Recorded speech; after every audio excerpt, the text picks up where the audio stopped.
Assalamualaikum warahmatullahi wabarakatuh. Halo semuanya, perkenalkan nama saya Lisa Nurfika dengan NIM 12300250109.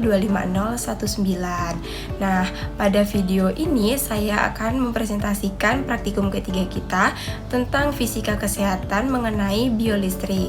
Nah, dalam presentasi ini saya akan membahas beberapa hal, yaitu yang pertama, pengertian biolistrik, yang kedua, macam-macam gelombang, yang ketiga, isyarat kelistrikan tubuh yang meliputi EMG, EKG, EGG, ENG, ERG, EOG, dan EEG.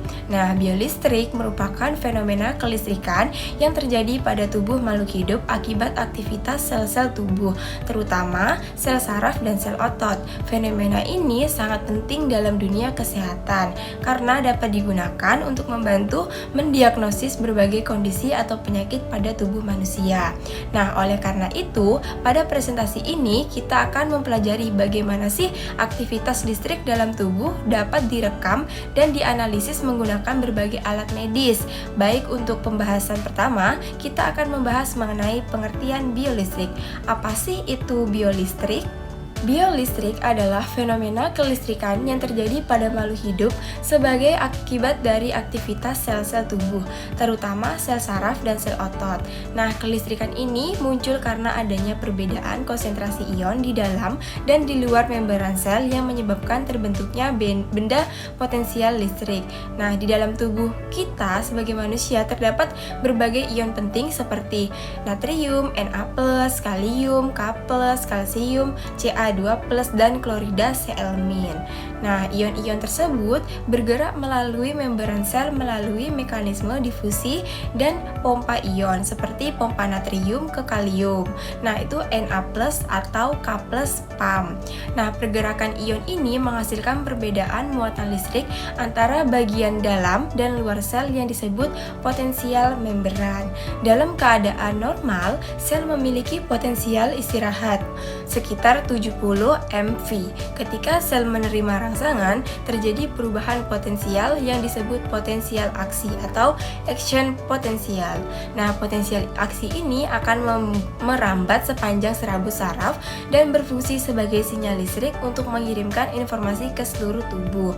Fenomena biolistrik ini sangat penting dalam berbagai aktivitas fisiologis tubuh loh, seperti penghantaran impuls saraf, kontraksi otot, aktivitas otak, kerja jantung, pergerakan mata, dan fungsi sistem pencernaan. Dalam bidang medis, aktivitas listrik tubuh dapat direkam menggunakan alat-alat medis tertentu sehingga membantu tenaga kesehatan dalam mendiagnosis sebagai berbagai penyakit. Yang kedua, macam-macam gelombang. Gelombang adalah getaran yang merambat melalui suatu medium atau ruang dan membawa energi dari satu tempat ke tempat lain. Dalam biolistrik, gelombang digunakan untuk menggambarkan aktivitas listrik organ tubuh dalam bentuk grafik.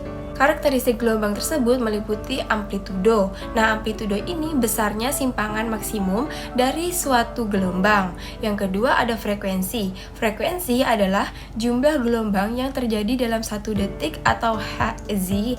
Nah, yang ketiga periode. Periode itu adalah waktu yang diperlukan untuk satu siklus gelombang. Yang keempat ada panjang gelombang. Panjang gelombang adalah jarak antara dua puncak gelombang yang berurutan. Nah, berikut ini beberapa jenis gelombang yang sering digunakan dalam bidang medis sinyal listrik. Seperti yang pertama, gelombang sinus. Gelombang sinus adalah gelombang periodik yang berbentuk kurva halus seperti fungsi sinus dalam matematika. Ciri-ciri gelombang sinus yaitu yang pertama, bentuknya teratur dan lurus. Yang kedua, memiliki amplitudo. Yang ketiga, sering digunakan sebagai dasar analisis sinyal listrik. Nah, gelombang sinus ini banyak digunakan untuk menggambarkan sinyal listrik pada berbagai sistem elektronik dan medis. Yang kedua, ada gelombang persegi. Nah, ada gelombang persegi ini adalah gelombang yang memiliki perubahan nilai secara tiba-tiba antara nilai maksimum dan minimum. Nah, ciri-ciri gelombang ini yang pertama, bentuknya naik turun secara tajam. Yang kedua, banyak digunakan pada sistem digital. Yang ketiga, memiliki dua keadaan yaitu tinggi dan rendah. Selanjutnya yang ketiga ada gelombang segitiga. Gelombang segitiga ini memiliki bentuk naik turun secara linear seperti segitiga. Ciri-ciri gelombang segitiga ini, yang pertama perubahan amplitudo terjadi secara linear, yang kedua digunakan dalam beberapa sistem elektronik dan analisis sinyal. Yang ketiga, gelombang gigi gergaji. Gelombang gigi gergaji memiliki bentuk seperti gigi gergaji. Ciri-ciri gelombang ini yang pertama, naik turun secara perlahan. Yang kedua, turun secara cepat. Yang ketiga, sering digunakan dalam sistem pemrosesan sinyal. Selanjutnya, yang ketiga, isyarat kelistrikan tubuh. Isyarat kelistrikan tubuh adalah sinyal listrik yang dihasilkan oleh aktivitas organ tubuh dan dapat direkam menggunakan alat medis tertentu. Nah, sinyal ini membuat dokter itu mengetahui kondisi fisiologis organ tubuh manusia. Yang pertama, elektromiografi atau EMG. Nah, EMG adalah metode pemeriksaan yang digunakan untuk merekam aktivitas listrik yang dihasilkan oleh otot selama kontraksi maupun saat otot dalam keadaan istirahat. Nah, alat yang digunakan dalam EMG ini biasanya yang disebut elektromiograf. Nah, cara penggunaan alat ini yang pertama, elektroda ditempelkan pada permukaan kulit atau dimasukkan ke dalam otot menggunakan jarum kecil. Elektroda ini akan mendeteksi aktivitas listrik yang dihasilkan oleh otot. Nah, fungsinya yaitu yang pertama, mendiagnosis penyakit otot, yang kedua, mendeteksi kerusakan saraf, yang ketiga, mengetahui adanya gangguan neuromuskular, yang keempat, mengevaluasi fungsi otot saraf yang mengontrol otot. Yang kedua, EKG atau elektrokardiografi. Nah, EKG adalah metode pemeriksaan untuk merekam aktivitas listrik yang ada di jantung selama proses kontraksi dan relaksasi. Alat yang digunakan adalah elektrokardiograf. Nah, cara penggunaan alat ini yang pertama, elektroda ditempelkan pada dada, tangan, dan kaki pasien. Elektroda ini akan menangkap sinyal yang dihasilkan oleh jantung. Nah, bagian gelombang EKG adalah gelombang P atau depolarisasi yang atrium. Yang kedua ada kompleks QRS atau depolarasi ventrikel. Yang ketiga gelombang T itu adalah repolarisasi ventrikel. Nah, fungsinya adalah mendeteksi gangguan irama jantung. Yang kedua mengetahui serangan jantung. Dan yang ketiga, memantau kesehatan jantung.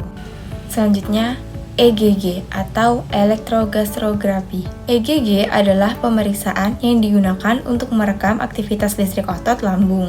Alat yang digunakan dalam EGG ini adalah elektrogastrograf. Nah, cara penggunaan alat elektrogastrograf yang pertama yaitu elektroda ditempelkan pada permukaan kulit di daerah perut untuk merekam aktivitas listrik lambung. Nah, fungsinya yaitu yang pertama, mendeteksi gangguan mortalitas lambung, yang kedua, mendiagnosis gangguan pencernaan. Selanjutnya, ENG atau elektroneurografi. Nah, ENG adalah metode pemeriksaan yang digunakan untuk mengatur aktivitas listrik dan kecepatan pengantaran impuls pada saraf perifer. Nah, alat yang digunakannya yaitu elektroneurograf. Cara penggunaannya, saraf diberikan rangsangan listrik kecil, kemudian elektroda ini merekam kecepatan penghantaran impuls saraf. Fungsinya yaitu yang pertama, mendeteksi kerusakan saraf, yang kedua mendiagnosis neuropati, yang ketiga mengetahui kecepatan hantaran saraf. ERG adalah elektroretinografi. ERG adalah metode pemeriksaan untuk mengukur aktivitas listrik retina sebagai respon terhadap rangsangan cahaya. Alat yang digunakan disebut elektroretinograf. Cara penggunaannya, elektroda khusus ditempatkan pada mata untuk mengukur respon retina terhadap cahaya. Fungsinya yang pertama, mendiagnosis penyakit retina. Yang kedua, mengetahui fungsi retina. EOG atau elektrookulografi. EOG adalah metode pemeriksaan yang digunakan untuk mengukur aktivitas listrik yang dihasilkan oleh pergerakan bola mata. Nah, alatnya yang disebut dengan elektrookulograf. Cara penggunaannya, elektroda ditempelkan di sekitar mata untuk merekam perubahan potensial listrik pada saat mata bergerak. Nah, fungsinya yang pertama mempelajari gerakan mata, yang kedua mendeteksi gangguan pada retina, yang ketiga membantu penelitian sistem penglihatan. EEG atau elektroencephalografi. Nah, EEG adalah metode pemeriksaan yang digunakan untuk merekam aktivitas listrik otak yang dihasilkan oleh neuron. Alatnya yaitu elektroencephalograf. Nah, cara penggunaannya yang pertama, elektroda ditempelkan pada kulit kepala pasien untuk merekam sinyal listrik yang dihasilkan oleh otak. Jenis gelombang otak itu ada alfa, beta, theta, dan delta. Nah, fungsinya yang pertama mendiagnosis epilepsi, yang kedua mendeteksi gangguan tidur, dan yang ketiga memantau aktivitas otak. Nah, berdasarkan pembahasan yang telah saya jelaskan, dapat disimpulkan bahwa biolistrik merupakan fenomena kelistrikan yang terjadi pada tubuh makhluk hidup akibat aktivitas sel-sel tubuh, terutama sel saraf dan sel otot.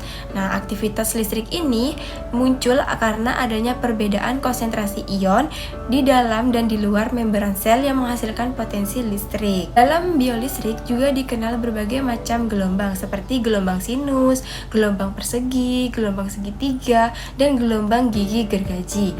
Gelombang-gelombang tersebut digunakan untuk menggambarkan bentuk sinyal listrik yang dihasilkan oleh berbagai aktivitas dalam tubuh.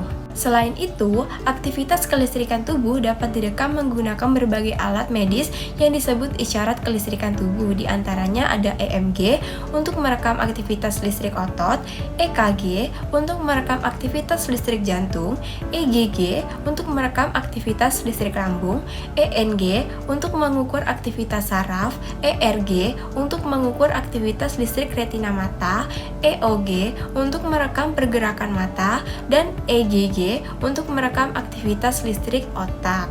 Nah, melalui alat-alat tersebut, tenaga medis itu dapat mengetahui kondisi organ tubuh yang membantu dalam memproses diagnosis berbagai penyakit.